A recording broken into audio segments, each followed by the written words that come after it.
everyone. Thank you guys for gathering with us to celebrate this momentous occasion. We are officially ribbon cutting Aronimink Elementary School in celebration of the expansion and renovation of this beautiful building. We have with us today our Superintendent of Schools, Dr. Dan McGarry, and all of our board members and some cabinet members as well. We have a former board member and our mayor of our lovely township, Mayor Brown, here as well. And we also have some goodies, a ceremonial groundbreaking shovel. Please note the dirt that is still in the shovel from our groundbreaking. And we will hand that off to Principal Rehack. So we will have Dr. McGarry say a few words along with Principal Rehack and President of Upper Darby School Board of Directors, Mr. Fields. So first and foremost, I think some numbers are important. You know, when I used to be the assistant superintendent for curriculum instruction, I was like the data guy. 28 public meetings. It took 28 public meetings to put this addition and renovation on. In most school districts, they have one meeting and it's approved. Here, it took 28 meetings, and then we then had to go to court because some other individuals try to prevent this from happening. I think that's important that you hear that in Upper Darby School District, there's a history, and that history should be behind us. And I hope that this building reflects that when you persevere and you work hard enough, great things will happen. I see a home and school parent, Mrs. Rubino, that's with us.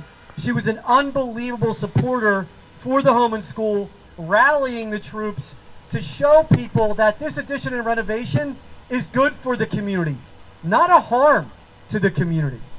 Mr. Salerno, who couldn't be with us today, he's at the IU, used to be the Director of Elementary Education.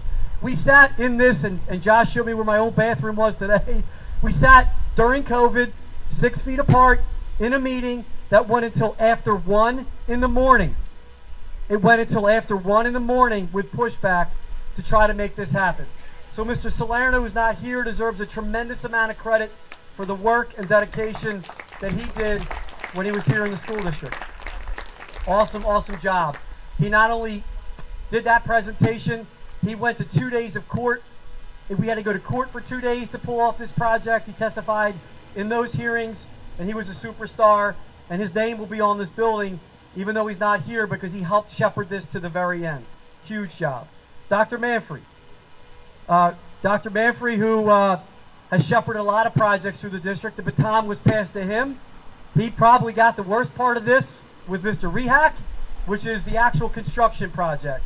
But I want to say to Dr. Manfrey, Greg, thank you so much for all the work and overseeing the project and all those meetings. You still send us a punch list every day of things that need to be done, and that's important. And I'm sorry, there's a lot of people that need to be thanked here. 2 guys that have been lifelong Upper Darby people. I mean lifelong. One of them I nicknamed the Dead Sea Scrolls. His nickname is literally the Dead Sea Scrolls, Mr. Joe McGilvery. Yeah. Joe McGilvery walked into my office one day, and the important thing about leadership is just because you're the guy that's in the chair doesn't mean you have all the best ideas. The idea to bring Senko back and put the addition and expansion onto Aronimink Elementary School came from Joe McGilvery. His idea, great thought, great plan, and you have to listen to people that are smart, right? And then the other guy who's a big part of this is a guy named Timmy Leaf. He's been here for years, started out of high school, another guy that figured out a way and mapped out with us how we could fit and make this work here in the school district. So Joe and Tim, thank you so much for your history and the work that you do. Huge, huge opportunity. And then from there, obviously Craig Rogers, our CFO, Marvin Lee, Craig Harnachak, the rest of the facilities team. A huge thank you to the amount of figuring out how to pay for it, figuring out the staffing, the supplies, the resources, just an awesome amount of work that went into it. And at that time, board leadership is huge. So sometimes I slip up and I refer to Board President Fields as Board President Brown, but I do want to say that a lot of times, I'm sorry, that the baton is passed, but during that period of time to be in board leadership, It wasn't easy. There was a lot of community pushback.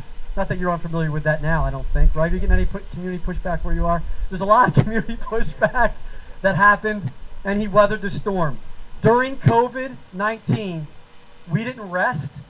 We implemented facilities projects. And I think that was a big deal, a really big deal. So thank you to your leadership, our current board leadership and Board President Fields, our Vice President, Deborah Williams, who's a part of that, our board members. And, you know, I'm going to turn this over to Josh, and then Josh will turn it over to Don Fields. But being the principal of a school during a construction project is brutal. Being a principal every day is brutal, especially of an elementary school. But being the principal during a construction project is probably one of the hardest things that happened. And this was no easy project. It's still not perfect yet. We're still going through that. But to move a school, an entire school community of teachers, an entire school community of kids, right? On top of having to manage your own staff, no offense to the Aronimink current staff, but to manage your own staff, your own parents, your own community, and then merge within a whole new community and a whole new staff, a monumental task, an absolutely monumental task. Josh, you did an unbelievable job doing that. We thank you for your leadership. You are... I do want to let you know he does talk every other day and let us know about a paint spot that's we need to clean up. He's on top of that. But Josh Rehack did an awesome job leading that. We're lucky to have Josh. I know the Aronimink community feels lucky to have Josh.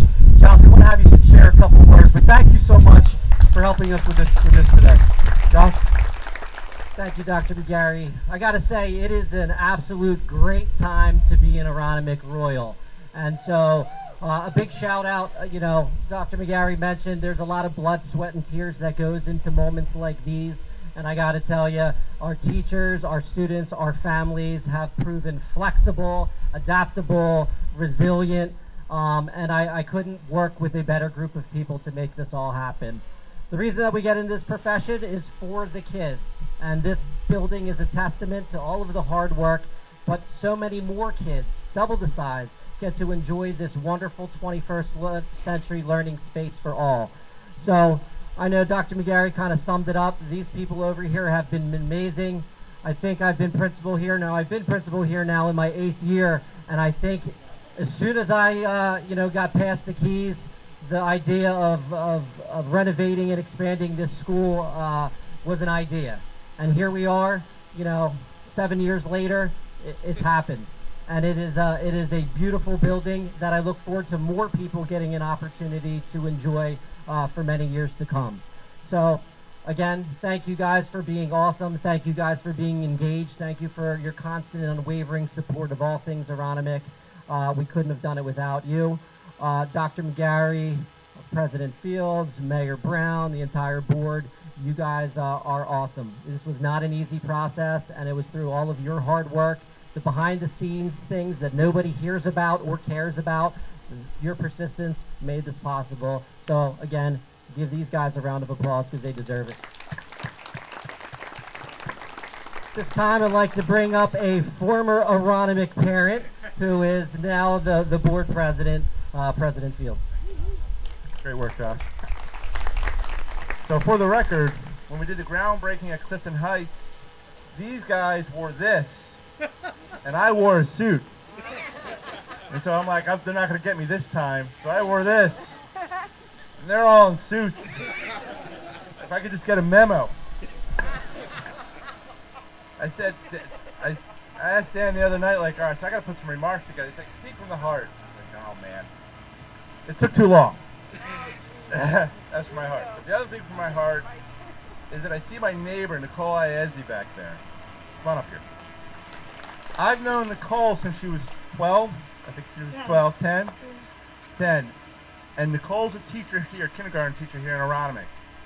And if I haven't done anything as a school board member, the fact that my neighbor gets to teach in this building and take care of our kids every day, that's the victory right there. I'll take that with me if I take nothing else.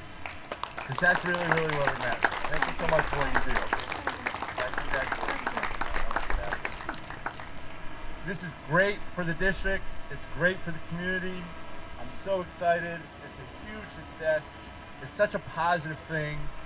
And that's what this community needs, is positive things. If you're thinking about buying a house, buy a house in Drexel Hill. We got this great new school here. It's awesome. Be careful, we don't need any more students. Thanks so much. Just,